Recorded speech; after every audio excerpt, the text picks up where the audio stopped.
Hello, my name is Koni. I'm a medical student studying in Poland at the moment. I recently sat the OET and I'm here to share with you my experience on how I got over 400 points in each section. So my lowest was 400 and my highest was 460, and the other two sections were in between those two. So as you know, the OET format has 4 sections. The first one is listening, and then reading, writing, and the last one is speaking. So you do the first 3 in one sitting, and then you do the speaking at a separate appointment time. So I took 1 month to prepare for the OET. I used 5 things and I'm going to share with you now. You don't have to use all of it. It's just based on my experience and I'm sharing with you what I use. So the first one is definitely the OET official website. They have 3 exams there and I suggest you to do all of them. You can check your, level on each section, and then you can decide what to spend more time on to practice. And then I use Kaplan OET book for extra practice. And for a third one, E2 OET YouTube channel. They have amazing videos and I watch them during my lunch breaks or during transportation. It will definitely save you some time and I would definitely recommend you to watch them. Number 4 was Prepill. Prepill.com is a platform where you can find private teachers. So I was very lucky to find a teacher.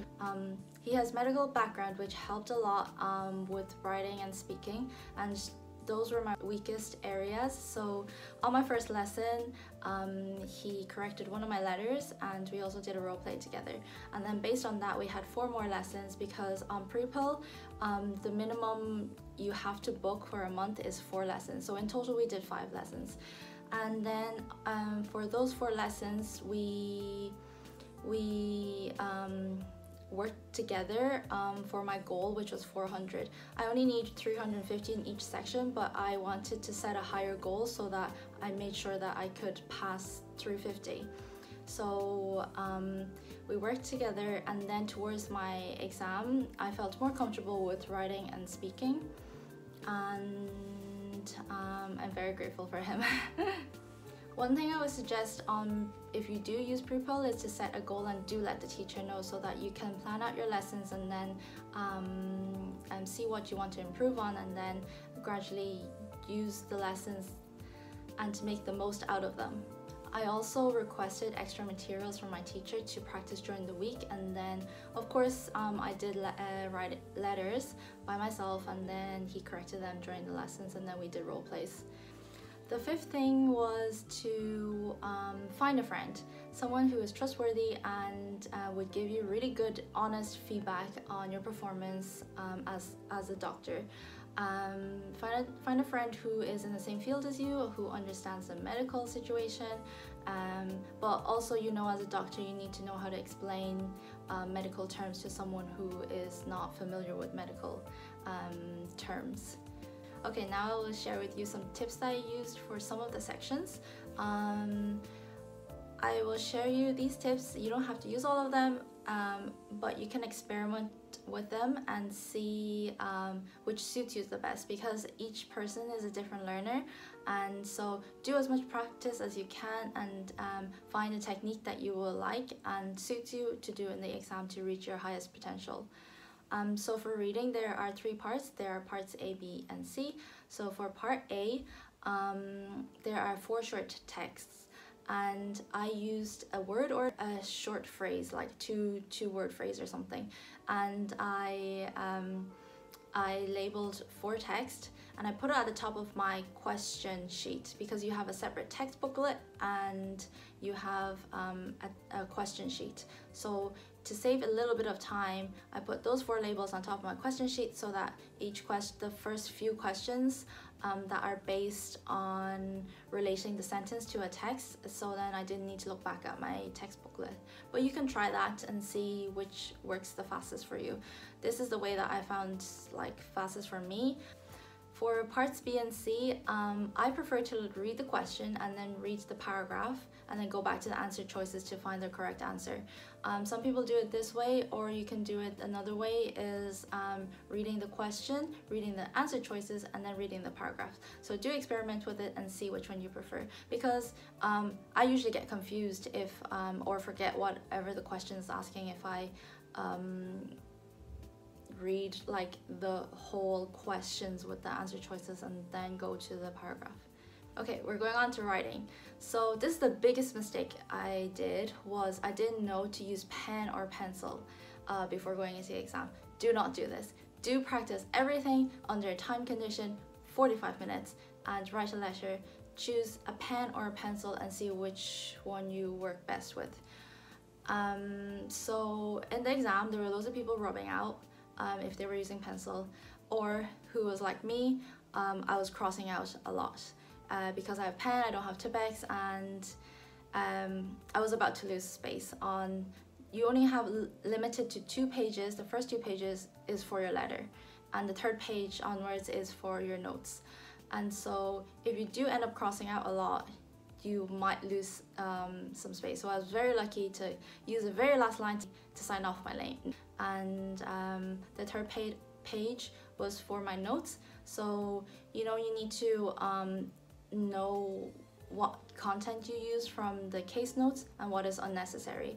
So that I like put some ideas on the notes and then put it in order, and then I wrote down the whole thing on the first 2 pages.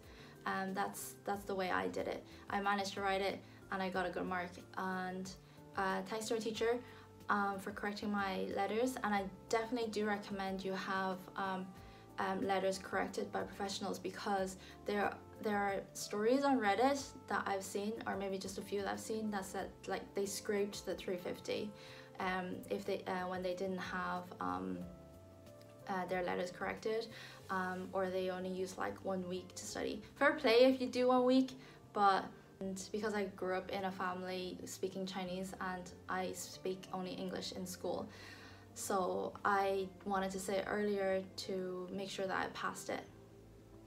So that's my story.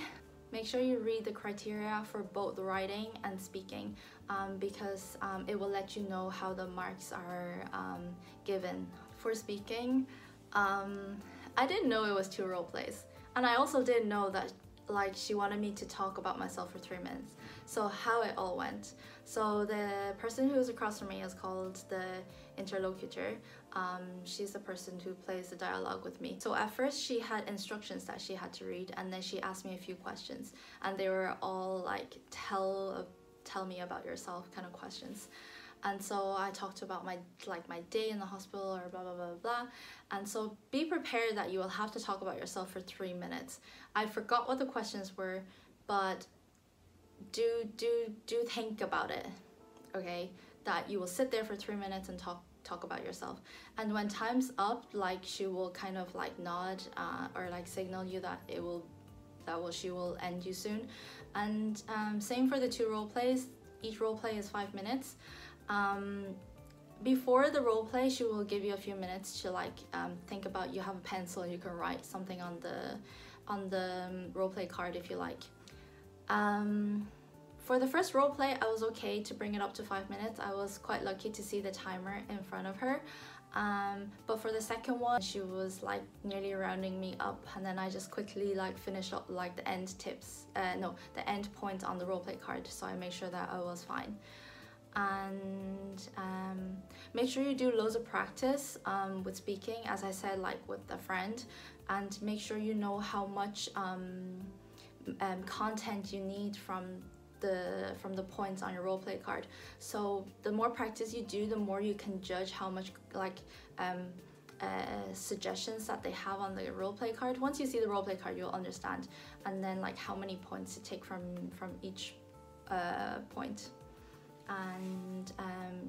And you'll be good then. Make sure you do loads of practice of different situations, because some role plays you don't need to introduce yourself if you're not seeing the patients for the very first time. if it's a follow-up consultation, or if it's like a medication review, or maybe it's someone who is very sick and seeing you for the first time, then you have to introduce yourself with your full name as doctor. For example, if you just finished a physical examination, you can thank the patient for allowing me to check your knee or something like that. If you need some extra few seconds, you can offer them a leaflet on like the disease they're having, or some medication that you're giving them, or like some classes, or some like alcohol anonymous like social groups that they can join or something, or classes or yoga classes if they have back pain that the clinic offers, or like something like that. Also, you can invite the patient for a follow-up visit. Like sometimes they add it in the roleplay card, but if it's not there and if you need an extra second, you can throw it in and welcome them back for another visit, like in 5 days or like a week or something like that. Overall, my month was very stressful because I really did want to pass it in the very first go, because you know it's like very expensive exam. So believe in yourself. I believed in myself, and I wrote down that I will pass my OET exam on the first try, and I will receive 400 points, over 400 points in each section in my journal. I didn't write it every day, but it will be very powerful if you did write it every day. Or you can say it to yourself as an affirmation in the mirror when you wake up, or before you go to bed or something, and say, I'll receive over 400 points in every section in my OET exam, and I will pass it. Believe in yourself. Don't set a boundary for yourself. Cross over it. Believe in yourself. Trust, and put in the work, and you'll do fine. You'll definitely do fine. Best of luck. Thank you for watching. I hope you found this video helpful, and let me know in the comments if you have any questions, and give it a thumbs up and subscribe if you like. See you. Bye.